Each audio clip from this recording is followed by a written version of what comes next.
ओम श्री गणेशाय नमः। दोस्तों, आप सभी को माघ पूर्णिमा की ढेर सारी शुभकामनाएं। इस साल माघ पूर्णिमा 24 फरवरी दिन शनिवार यानी कि आज है। वैसे तो हर महीने की पूर्णिमा पूजा पाठ के दृष्टिकोण से खास मानी जाती है, लेकिन माघ मास की पूर्णिमा का विशेष महत्व है। इस दिन किसी पवित्र नदी में स्नान करने का बहुत महत्व माना जाता है। साथ ही यह दिन भगवान विष्णु और माता लक्ष्मी के लिए भी विशेष माना जाता है। धार्मिक मान्यता है कि इस दिन देवतागण पृथ्वी लोक पर भ्रमण करने के लिए आते हैं। ऐसे में इस दिन गंगा स्नान और दान करने से देवगण प्रसन्न होते हैं। अब श्रवण करेंगे माघ पूर्णिमा की पौराणिक कथा। एक नगर में धनेश्वर नाम के एक ब्राह्मण रहता था। उसकी पत्नी का नाम रूपवती था, जो कि बहुत ही पतिव्रता और सर्वगुण संपन्न थी, लेकिन उन्हें कोई संतान नहीं थी, इसलिए वो दोनों बहुत ही चिंतित रहते थे। एक बार उस नगर में एक महात्मा आए। उन्होंने उस नगर के सभी घरों से दान लिया, परंतु धनेश्वर की पत्नी जब भी उन्हें दान देने जाती तो वो उसे लेने से मना कर देते थे। एक दिन धनेश्वर महात्मा के पास गया और उसने पूछा कि हे महात्मन, आप नगर के सभी लोगों से दान लेते हैं, लेकिन मेरे घर से नहीं लेते। हमसे अगर कोई भूल हुई हो तो हम ब्राह्मण दंपत्ति आपसे क्षमा याचना करते हैं। इस पर महात्मा ने कहा, नहीं विप्र, तुम तो हमेशा दान सत्कार करने वाले ब्राह्मण हो, तुमसे भूल तो कभी भी नहीं हो सकती।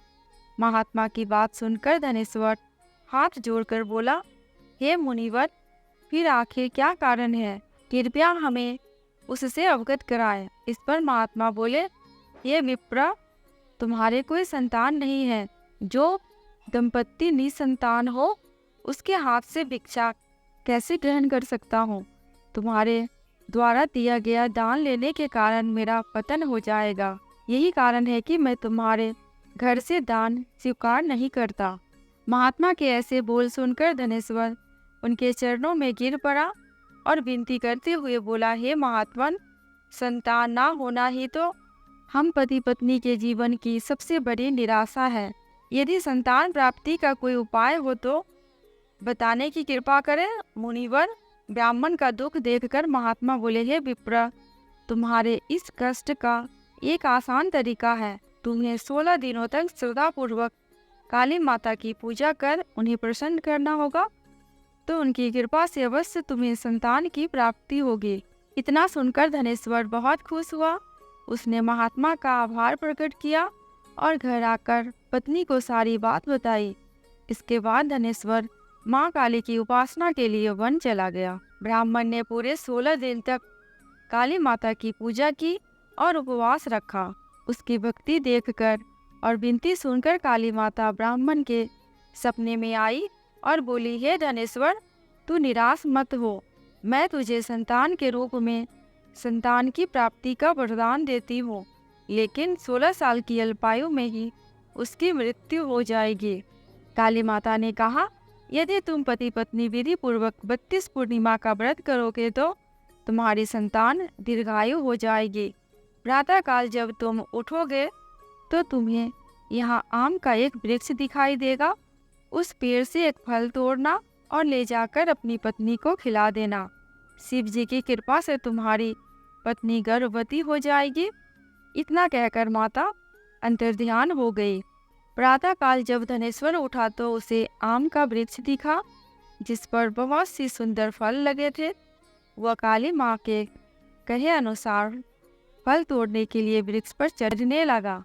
उसने कई बार प्रयास किया, परंतु फिर भी फल तोड़ने में असफल रहा।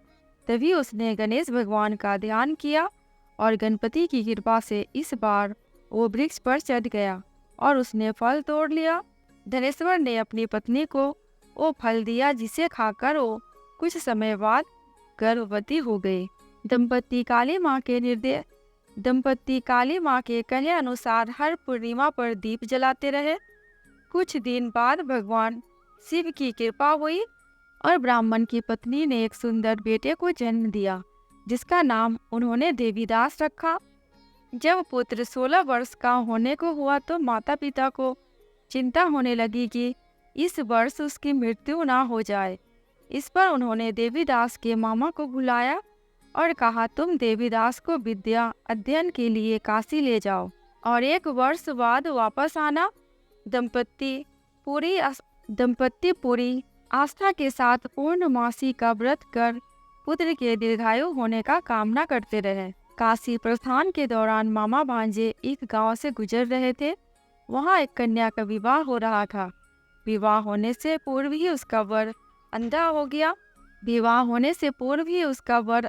गया। तभी वर के पिता ने देवीदास को देखा और मामा से कहा, तुम अपना भांजा कुछ समय के लिए हमारे पास दे दो, विवाह संपन्न हो जाए उसके बाद ले जाना। यह सुनकर मामा ने कहा, यदि मेरा भांजा यह विवाह करेगा तो कन्यादान में मिले धन आदि पर हमारा अधिकार होगा।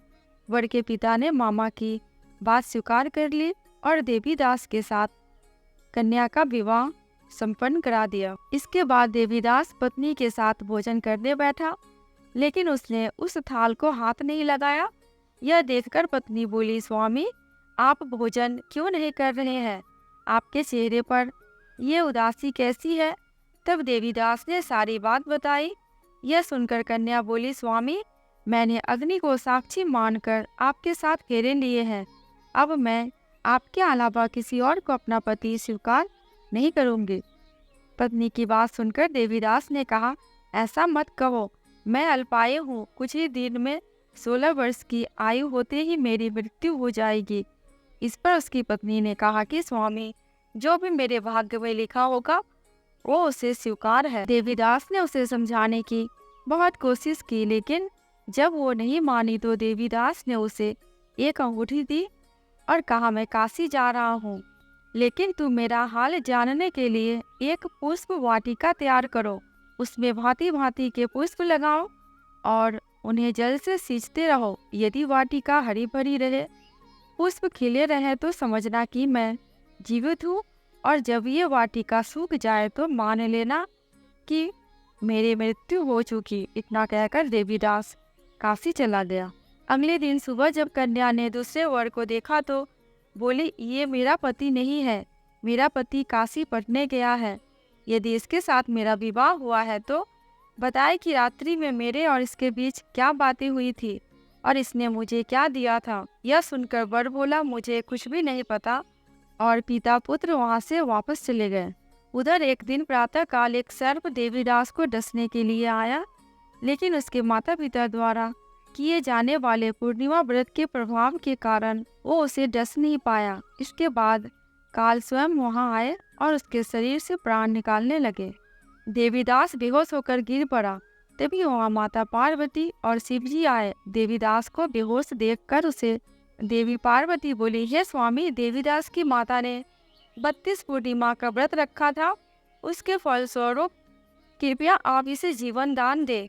माता पार्वती की बात सुनकर भगवान शिव ने देवीदास को पुनः जीवित कर दिया।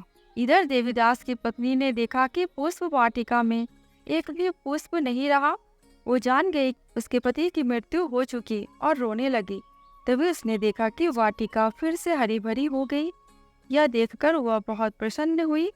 उसे पता चल गया कि देवीदास को प्राण दान मिल चुका है। जैसे ही देवीदास 16 वर्ष का हुआ, मामा भांजा काशी से वापस चल पड़े। कन्या के घर गए तो उसने देवीदास को पहचान लिया और प्रसन्न हुई। धनेश्वर उसकी पत्नी भी पुत्र को जीवित पाकर हर्ष से भर गए। कथा समाप्त। दोस्तों, कमेंट बॉक्स में भगवान विष्णु एवं माता लक्ष्मी की जयकारा लगाना बिल्कुल भी मत भूलना। आपको मेरे चैनल पे व्रत त्योहारों की जानकारियाँ एवं उनसे जुड़ी कथा कहानियाँ मिलती रहेंगी।